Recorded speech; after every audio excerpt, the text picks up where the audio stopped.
Yeah. Très bien. Moi, quand même, ces moments-là, si vous bien les prendre place pour ceux qui ne font pas partie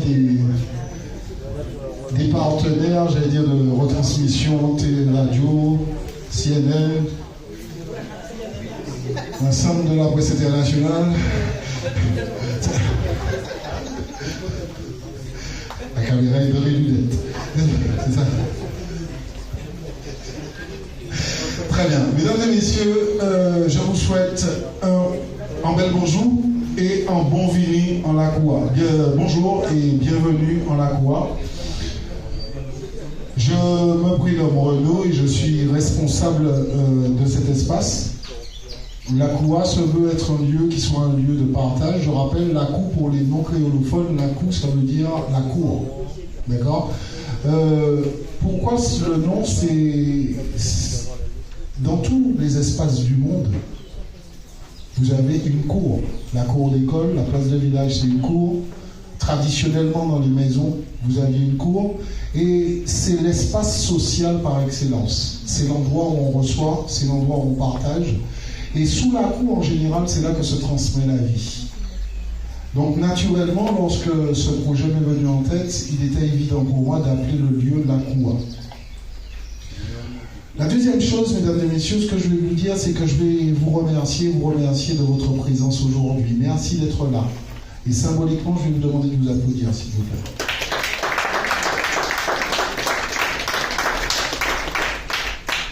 Vous êtes une raison de vivre cet après-midi. Demain, il y aura d'autres personnes, je vais leur dire la même chose. Hein.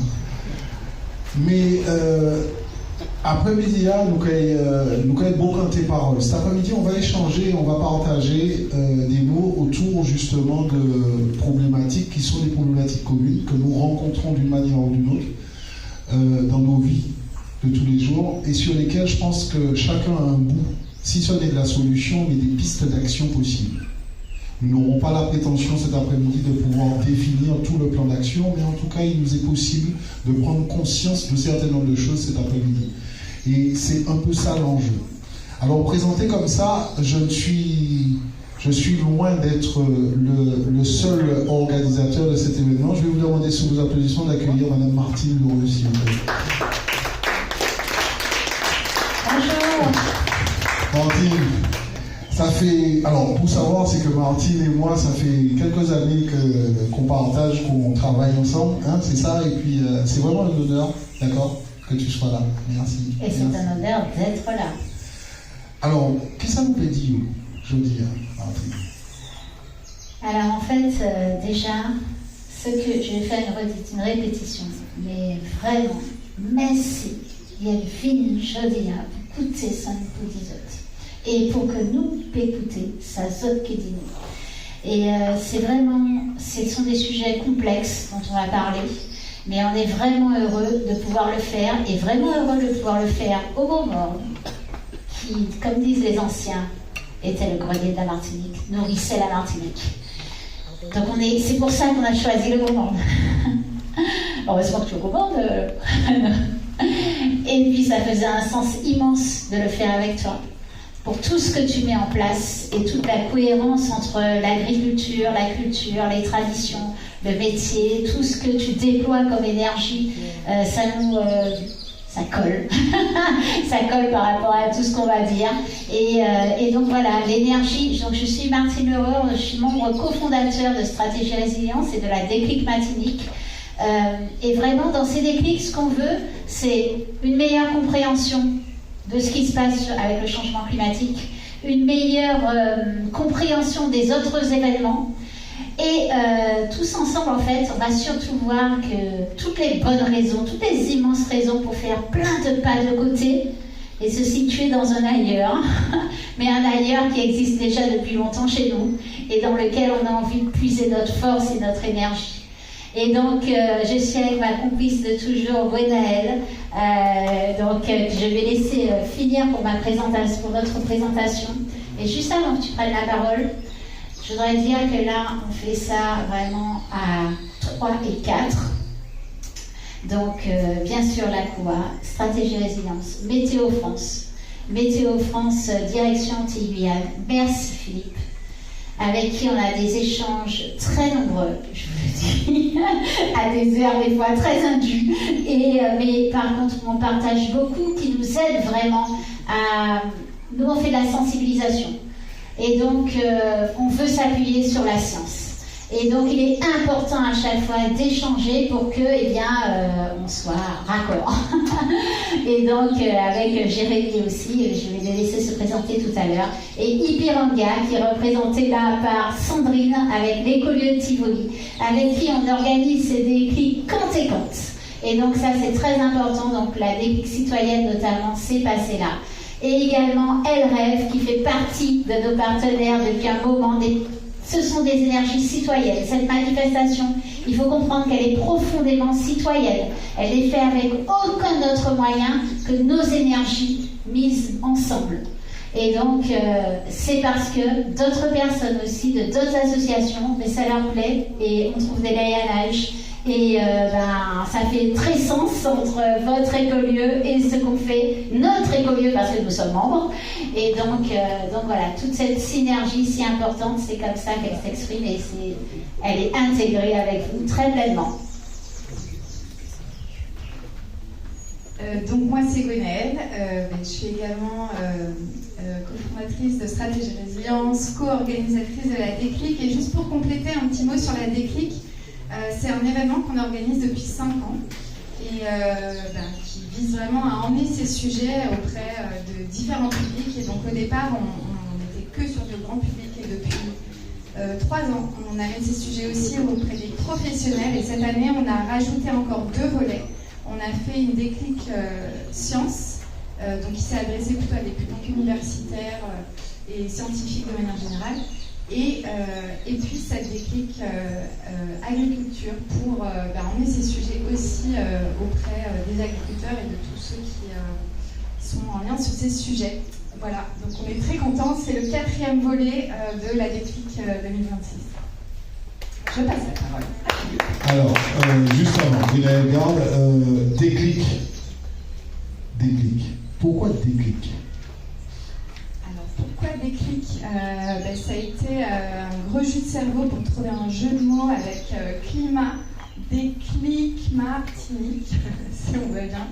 Et voilà, et puis aussi le déclic, c'est aussi ce que je pense nous tous dans ce collectif, on a vécu, c'est ce qui nous a fait passer à l'action. Il y a un jour, on a eu un déclic à force d'absorber des informations et où on a eu envie de s'engager, de s'engager. Le déclic. Bien, ce que je voulais faire apparaître, c'est que le déclic, c'est aussi vous dans un. Voilà, c'est ce qu'on c'est l'action, c'est ça. D'accord. Invitons ceux qui viennent d'arriver à prendre place. Il y a des bancs devant, on ne va pas vous ranger, je vous promets. Au contraire, venez nous porter cette énergie. Cette énergie, plus on est proche, plus on la partage.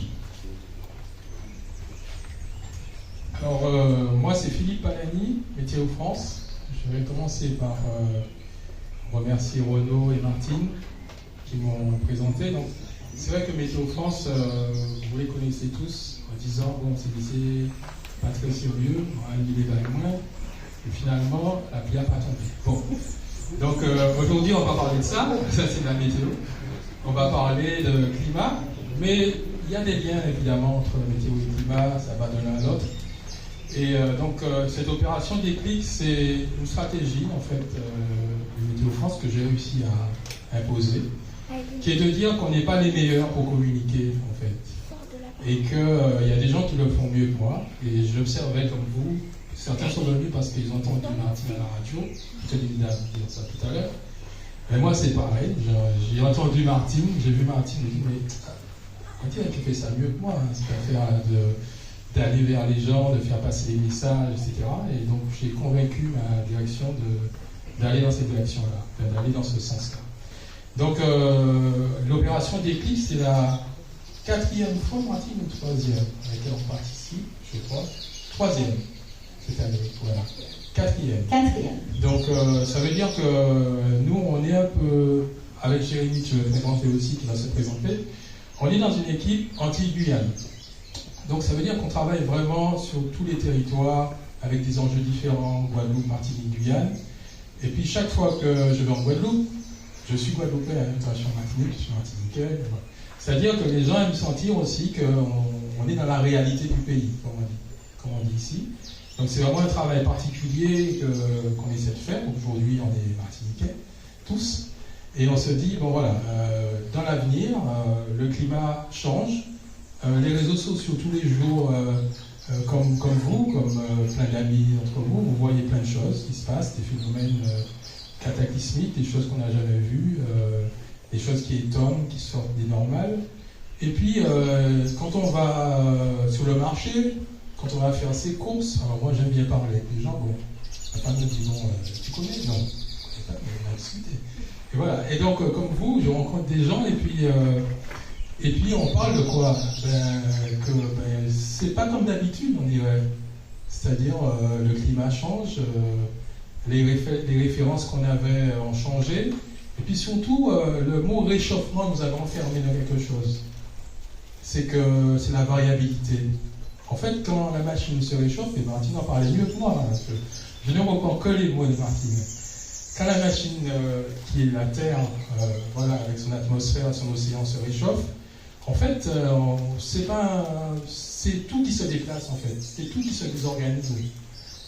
Et je prends souvent l'exemple des ouragans. Un ouragan, c'est une fabuleuse machine thermodynamique. C'est-à-dire qu'en fait, il va redistribuer l'énergie. On a l'impression que c'est un phénomène isolé qui est là pour nous embêter, mais en fait, c'est une machine qui, quand il y a trop d'énergie quelque part, il va la mettre ailleurs. C'est-à-dire que quand c'est trop chaud là, sa trajectoire va refroidir les océans, va prendre les énergies et va rééquilibrer, et pas qu'un, mais plusieurs. Donc en fait, l'atmosphère, c'est une machine extraordinaire. Et donc moi, je termine en me présentant, donc je suis ingénieur météorologue. Voilà, avant de venir en Martinique, je suis arrivé en Martinique en 2009. Météo France avait un seul ingénieur d'études, moi, en 2009. Et donc, avec les directions successives, c'est mon 6e directeur actuellement, on a regroupé les forces. On a constitué une équipe d'une quinzaine de personnes, 6 techniciens, 8 plus 1 ingénieur, dont Jérémy, que je vais laisser se présenter, qui est ingénieur d'études climat, que j'ai connu parce qu'il a travaillé avec moi sur la Guyane, sur un autre sujet, qui était la question des inondations côtières. Dans un contexte de climat changeant, c'est un sujet. La Guyane perd la côte chaque année, pour ceux qui y vont, ceux qui ont la famille, comme beaucoup d'entre nous. Et donc, il y a des enjeux de submersion marine, c'est-à-dire d'être capable de dire est-ce que la mer va rentrer dans des endroits où il y a des gens, des infrastructures, etc. Et Jérémy était venu, son projet contrat court, faire ce travail parce qu'il est océanographe au départ. Et puis je lui ai dit, tiens, j'ai peut-être besoin de toi côté climat, et je vais le laisser se présenter.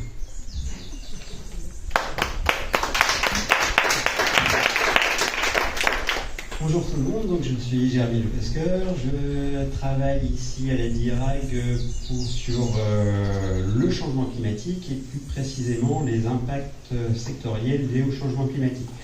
Donc le changement climatique touche finalement, a des incidences sur à peu près tous les domaines. Donc ça fait beaucoup de boulot, on essaye de s'attaquer à quelques sujets par an et que ça tourne un peu tous les ans. Donc ça va toucher à la santé. Donc on a travaillé sur l'hyperthermie, on travaille toujours dessus. Ça va toucher finalement au feu de végétation qu'on a mis en place l'année dernière. Donc c'est la première fois qu'il y avait finalement une vigilance feu de végétation en 2025 dans les Antilles. Ensuite on a travaillé sur les brûles de poussière saharienne. Et sur donc, plusieurs sujets, et là aujourd'hui on va traiter de la traque. Voilà. Donc n'hésitez pas à poser vraiment beaucoup de questions et que ça soit intelligible et qu'on ne reste pas dans le jargon, donc on va expliquer ça tranquillement et simplement.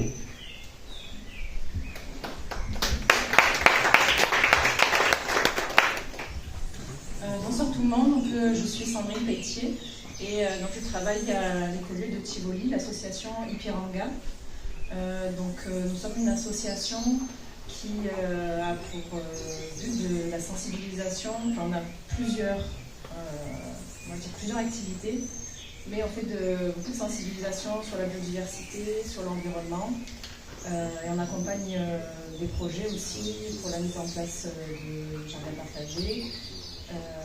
Et donc à l'écolieu, ce qu'on fait, c'est qu'on fait beaucoup d'expérimentation. L'association Ipiranga a été créée en 2006. Donc cette année, on va fêter les 20 ans de l'association. Et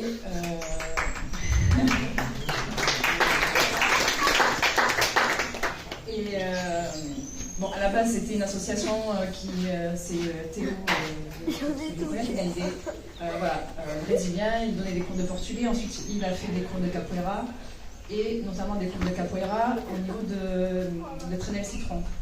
Et à Trenel Citron, il y avait dans le quartier un espace où c'était, on va dire, des dépôts sauvages. Et avec les jeunes du quartier, ils ont décidé de nettoyer ce dépôt sauvage pour en faire un jardin pour le quartier, pour les gens du quartier. Et donc c'est là qu'est parti ce projet-là de jardin partagé. Et le défi a été de faire un jardin sur un terrain qui était une ancienne carrière. Donc a priori, tout le monde disait, sur cette carrière, tu ne vas rien faire pousser. Et le défi a été de recréer de la vie et du sol pour pouvoir justement cultiver sur ce terrain-là. Et donc ça a fonctionné, puisqu'en rapportant de la matière organique, l'association a prouvé que c'était possible de recréer de la vie dans le sol et donc de cultiver. Et cette expérience a été démontrée. Il y a eu des visites de sensibilisation auprès des scolaires qui sont venus. Il y a des animaux qui ont été intégrés aussi sur le terrain. Et forte de toutes ces activités, l'association a pu bénéficier d'un terrain un peu plus grand au niveau de l'écolieu de Tivoli, donc, qui était un ancien terrain sportif où il y avait, donc c'était un terrain de pétanque, un terrain de tir à l'arc aussi, en 2019, donc ça c'était. Et le premier projet, ça a été de mettre en place une plantothèque médicinale. Et donc pareil, sur un terrain où, quand l'association a eu l'AOT de ce terrain, il y avait des herbes qui étaient très hautes et a priori difficile de cultiver sur ce terrain-là.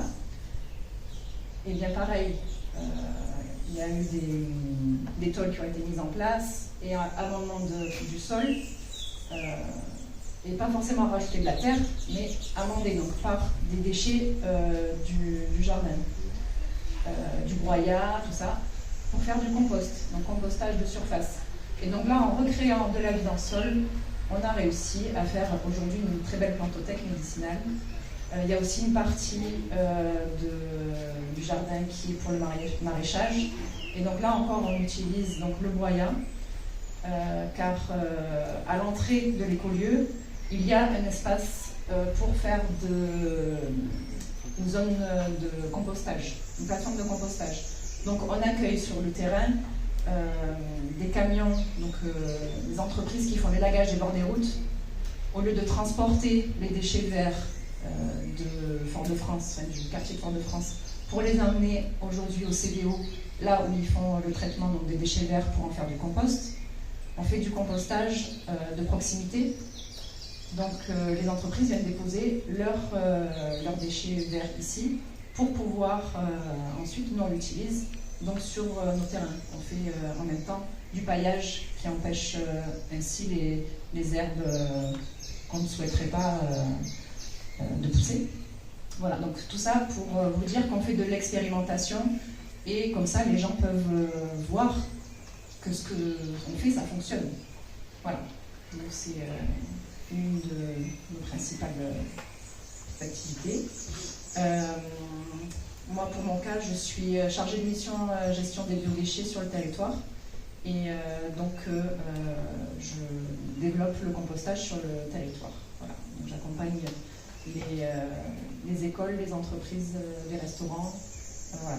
Tout porteur de projets, associations, les immeubles aussi, les personnes qui habitent en habitat vertical.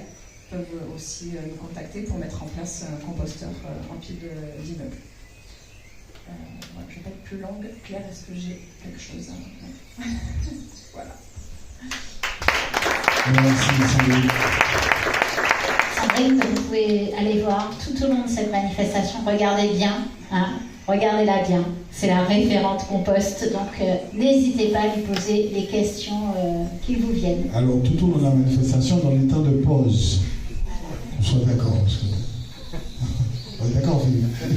Elle va nous voler la vedette. C'est comme ça. Martine, oui. Le programme. Alors, je vais aller très vite. Déjà, je remercie, alors on n'a pas noté, une autre personne qui est avec nous, Maxime Clodo, qui est avec nous, de Résilience 972, qui est avec nous et qui parle beaucoup du sac de survie. Donc pareil, merci Maxime d'être là. Son sac est là. Si vous avez n'importe quelle question, il a fait également créateur des jardins refuges. Donc si vous avez n'importe quelle question, je pense qu'on t'invitera à témoigner dans la partie témoignage pour que tu puisses nous raconter ton expérience. Mais n'hésitez pas à aller le voir pour mieux vous équiper. Surtout, on est tout près de l'ouverture de la saison cyclonique, hein sans vouloir déployer. Ok, rapidement, cet après-midi va se passer en 4 phases. La première, c'est Météo France qui va nous présenter la trajectoire de réchauffement de référence et les implications pour l'agriculture, les implications pour nos espèces. Ensuite, nous, on va revenir devant vous pour aller sur les polycrises. Les polycrises, c'est les crises connectées. Les crises connectées à l'effondrement de la biodiversité et au climat. On va parler eau et on va parler aussi sol, on va parler aussi engagement citoyen par rapport à l'agriculture. Ensuite, on aura une 3e phase où Renaud va nous raconter la coop, va nous raconter les joies et les peines, les grandeurs et les souffrances. Et l'agroécologie, c'est génial, mais ce n'est loin d'être un long fleuve tranquille. Donc, tu nous en apprendras beaucoup plus sur ça et on ira arpenter. J'espère que vous êtes équipés. Moi, je les ai, mais dans la voiture. Voilà. Et ensuite, on reviendra ici pour partager un autre moment qui est socle aussi. C'est des témoignages. Des témoignages qui doivent nous nourrir la science participative et qu'on fasse en sorte que demain, on puisse ensemble construire des choses plus résilientes et puis toujours s'inscrire dans les pas des anciens. Je regarde Gabi parce que je la solliciterai aussi pour une prise de parole au moment des témoignages, ça c'est clair. Gabi nous rappelle toujours comment les anciens faisaient et je pense que vous êtes quelques-uns à pouvoir nous dire ici comment les anciens faisaient pour boire, pour manger, pour pas avoir si chaud que ça, pour pas avoir trop de problèmes avec la pluie, etc., etc. Donc voilà dans quel esprit se déroule cette manifestation et on va donner... Très bien. Alors, quelques règles. La première chose que je vais vous inviter, c'est à noter les questions. Vous avez... Excuse-moi, je dis quelque chose. Je remercie la mairie du Gros-Morne, vraiment. Alors, je tiens à le dire, je ne sais pas si Madame l'élu du Gros-Morne est arrivée. Est-ce que vous voulez dire un petit mot? Oui? Eh bien, venez. En tous les cas, avant que vous ne disiez votre mot, je voulais vous remercier. Et je voulais vous remercier parce que nous n'avons jamais été aussi accompagnés par une mairie lorsque nous avons fait une manifestation dans une commune. Donc la mairie nous a aidés de par une communication vraiment intense et merci pour ça. Vous avez mis des moyens, Radio Intertropical est avec nous, merci pour ça. Et voilà, merci pour tout ce que vous avez permis sur ça. Juste avant, Sébastien, sur le dernier mot, tu coupes au montage pour les autres municipalités, d'accord?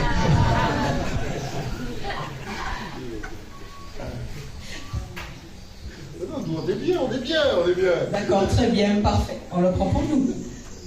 Ok, alors bonsoir à tous et toutes. Eh bien, bienvenue sous notre belle commune, le Gros-Morne, à la Coua. Alors, pour nous, cette initiative, on va dire que c'est très important que tout le monde y participe, agriculteurs, particuliers, tout, puisque ça concerne tout le monde.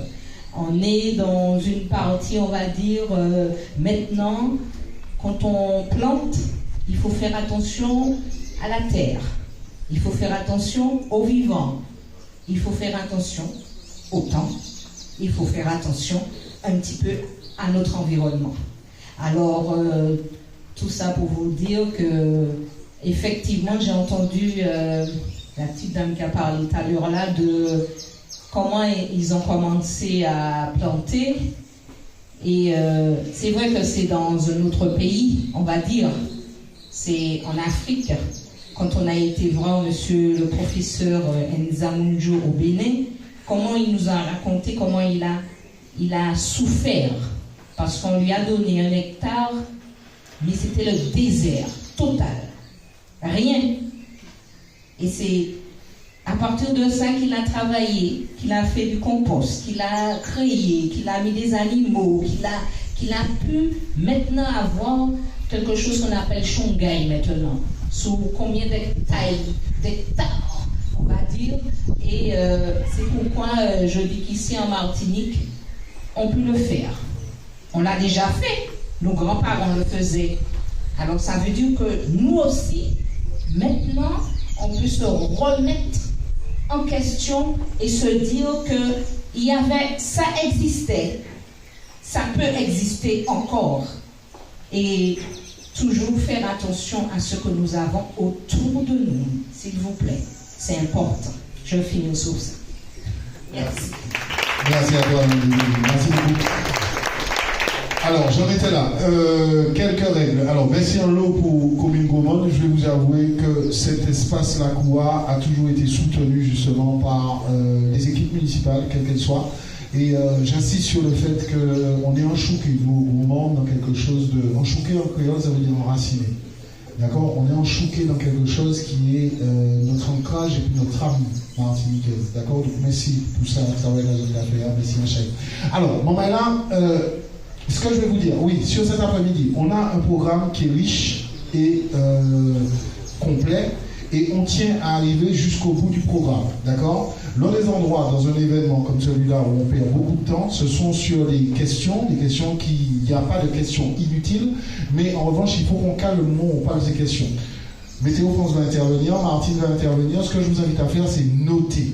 Notez vos questions et en dernière partie, on va pouvoir revenir sur tout ce qu'on aura vu. Surtout parce qu'en fait, il y a des réponses qui vont être...